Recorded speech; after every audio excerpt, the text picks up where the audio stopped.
coach on the road with the MLB stars of the game, and I'm over here in the Rockies locker room, and I got the man here for the Rockies. I'm going to let him introduce himself to my Chicago audience. Nolan Jones, the Colorado Rockies. Nolan Jones. Yes, See, sir. I heard that name somewhere. I don't know where I heard it before. We're taking our youngsters behind the scenes on what it's like being a major league ball player. What's this big league experience been like for you?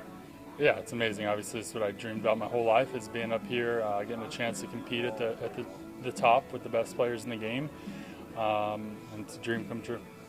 You know, I used to coach college baseball, and I scouted for 5 major league teams. And I always tell my guys it's all about getting an opportunity. Where did that opportunity come from, Nolan? Yeah, I think my dad told me the same thing growing up. You know, I didn't travel too much when I was, 10 to 15 years old, and he kind of told me that if you're good enough, people will find you. And I think, I got an opportunity to get drafted by the Guardians back in 2016, and work with some really good coaches and just pick brains. I think that was the biggest thing through my whole career. Was obviously I had my dad, who has been there every step of the way for me, but got to meet a lot of really good people, and I chose the path of trying to pick the brains of coaches and teammates that I got to play with. So you want to be a manager one day?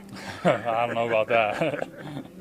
So, what was it like? Take them youngsters behind the scenes. What was it like on draft day when you got that call that you were drafted?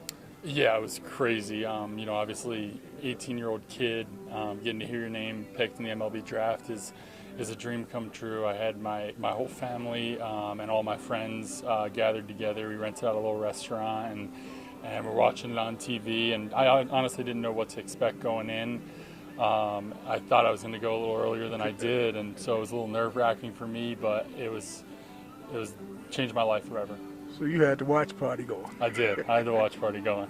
So, okay, let's talk about that. Now, before you got drafted, did the scouts call you? Did they come to your house? Did they tell you you was going to be drafted? Yeah, so I committed to the University of Virginia my sophomore year of high school.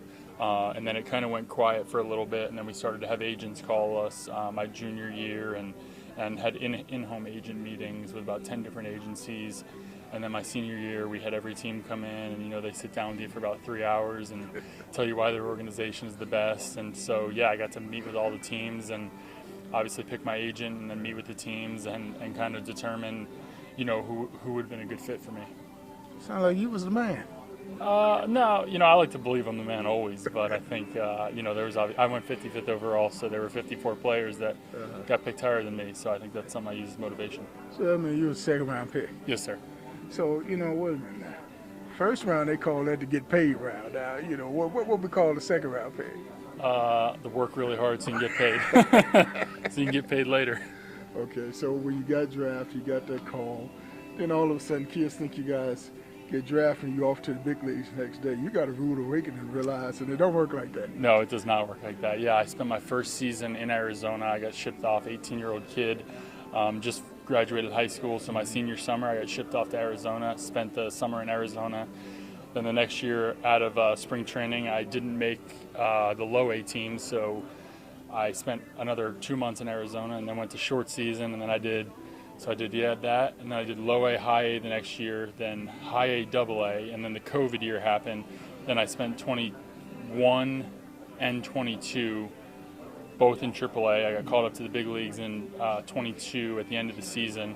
23 started the season for a month in AAA, and then I've been in the big league since. So 18 going off to play professional baseball. Was you calling mama like, Mom, it ain't like I was? So when I got to the airport, I started bawling my eyes out crying. I was like, Mom, I can't do this. Like, I can't move across the country. I'm not ready for this. And she said, obviously you were. I remember getting there, and I had to do a load of laundry, and I called her. I was like, hey, do I pop this Tide Pod, or do I just put it in with the plastic on it? So, yeah, you grow up quickly. Real world. Yes.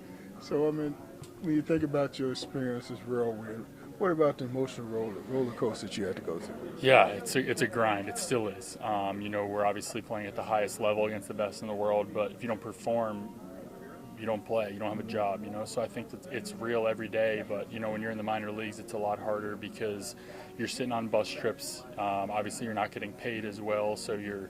Ain't getting paid at all. Not at all, correct. So you're grinding, and it's not easy, but... you got to look at the bright side of everything and get to play baseball every day. So I think it was a blessing for me to go through those tough times and have those tough times, and I learned so much about myself. You know, Troy Hunter told me about those peanut butter jelly sandwiches. I guess this era you came up, you don't know nothing about that. No, I do. I think the guys who got drafted after COVID, they don't have any idea. You know, the Paul Skeens of the world who get to go straight to the big leagues. But you know, in short season, I had a choice of either the clubhouse manager made chili for us, so we either got chili or you ate a peanut butter and jelly sandwich. So I took the chili. I ate a lot of peanut butter and jelly sandwiches. All right, so now you make it to the big leagues. Walking that locker room for the very first time. See your uniform hanging up. What was it feeling like? It was unbelievable. You know, obviously, I was 24 years old, and it had been my dream since I was a 5-year-old kid. You know, growing up watching the David Ortizes of the world. David Ortiz was my guy, so I got to watch him and Big Poppy, my guy, my dog. I always tried to have the pump in my swing, but I could never control it. But no, so yeah, I mean, just a dream come true. You know, it's something that I think there's 20,000 people that have ever gotten to see their name on the back of a big league jersey, and to be one of those, and you know, work your butt off for so many years for a dream and for it to come true, and then you know you have the first game and then it's real life, and then I got to perform if I want to stay here. So I think it's such a whirlwind of emotions and such an exciting time of our lives. Did you cry? Oh, I did. I cried like a little baby. Yeah, I cried. I remember calling my parents, and so I was actually hurt for a majority of the season in 2022. I was back in AAA for about 20 games, and I got called up, and I was not expecting it at all. You know, the big league team was doing well. They were in a playoff push.